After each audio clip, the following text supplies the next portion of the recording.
Hey, beautiful people. Welcome back to my channel, The Writing Desk Diaries. I'm Danny, the person behind De La Velle Books, and I'm so glad you decided to join me today. Okay, today we're doing a book review. Kind of excited about this one. I will be reviewing A Room of One's Own by Virginia Woolf. And it really did need its own video. If you haven't read this, I don't know if you'll want to read, if you want to watch, because I may give away some spoilers. This is an essay. It is not a novel, so just to be upfront about that in case you go into it expecting a story, that's not what this is. Okay, so on the back it says, in A Room of One's Own, Virginia Woolf imagines that Shakespeare had a sister equal to Shakespeare in talent and equal in genius, but whose legacy is radically different. This imaginary woman never writes a word and dies by her own hand, her genius unexpressed. If only she had found the means to create, argues Woolf, she would have reached the same heights as her immortal sibling. In this classic essay, Virginia Woolf takes on the establishment, using her gift of language to dissect the world around her and give voice to those who are without. Her message is a simple one. Women must have a fixed income and a room of their own in order to have the freedom to create. So I think that this is... I really enjoyed this book. It was dense, so it's definitely dense. It took me a while to get through it. And there are moments that are in here that are absolutely brilliant. She says, one cannot think well, love well, sleep well if one has not dined well. And I agree with that completely. You can't create from scarcity.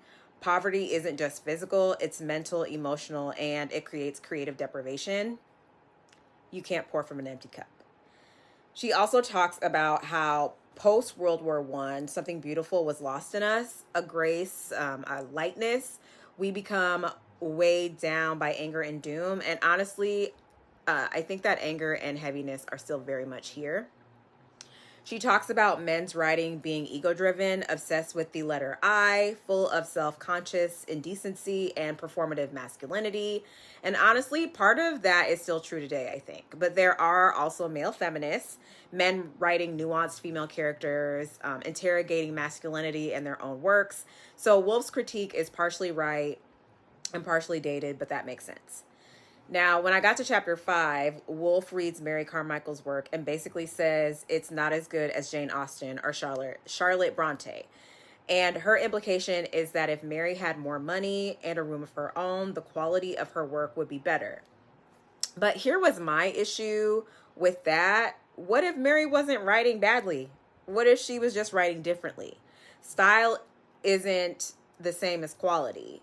And if every woman in that era wrote like Jane Austen, literary diversity wouldn't exist.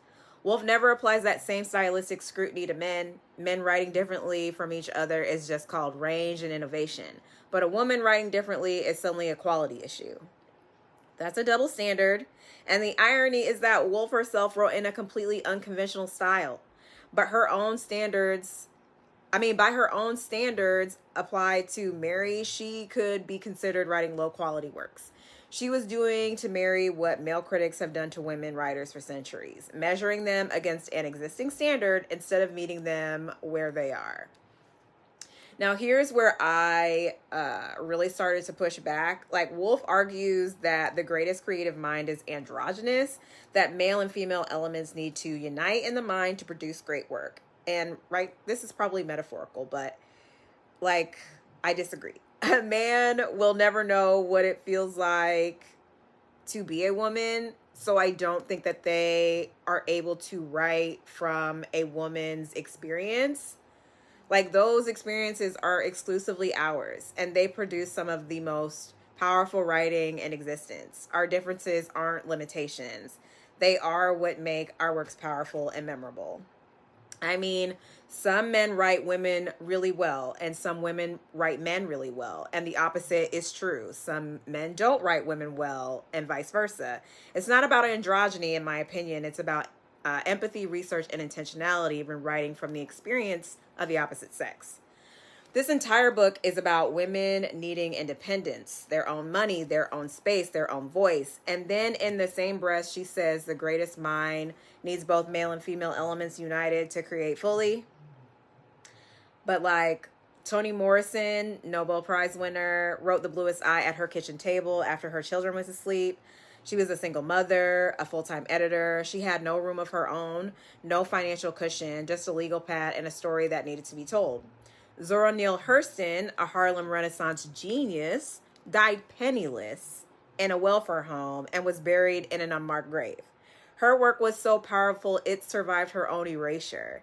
Alice Walker had to go find her grave and put a headstone on it that read, "A Genius of the South." She didn't have a room. She barely had a roof. And she still changed literature forever. And I don't think these women had a man in their head while they were writing these amazing works. At the end, she did humanize everything she'd been arguing, which I actually did not expect, but was pleased to read. She talks about Shakespeare's sister, a fictional woman with just as much genius as her brother, who never got to use it, who died young, who never wrote a word, who is buried at a crossroads. And then Woolf says, but she's not really dead. She lives in all of us. In every woman who has ever had something to say and wasn't given the space to say it. In the women who aren't in this room tonight because they're washing dishes and putting children to bed. And she says, great poets don't die. They're continuing presences. They just need the opportunity to walk among us in the flesh. And that opportunity is ours to give. After spending this entire essay telling us we need money and a room of our own, she closes by saying, even in poverty and obscurity, the work is worthwhile. So work anyway. Fight for the conditions so the next woman doesn't have to struggle the way you did. Overall, I gave this 4 stars. I was going to give it 4.5, but I don't know. I wrestled with it. So I'd recommend it, especially if you want to understand where the conversation about women and creative freedom began. You may agree with her. You may not agree with her on certain points that she makes. I obviously had several opinions, but it's definitely a book worth reading. Let me know in the comments if you are considering reading A Room of One's Own, if you've already read A Room of One's Own. I'd love to hear your thoughts and your opinions, especially if they're different from mine. Let's talk about it. Thank you for being here. I hope you'll stick around so we can learn and grow together. Don't forget to like, comment, share, and subscribe. And until next time, happy creating.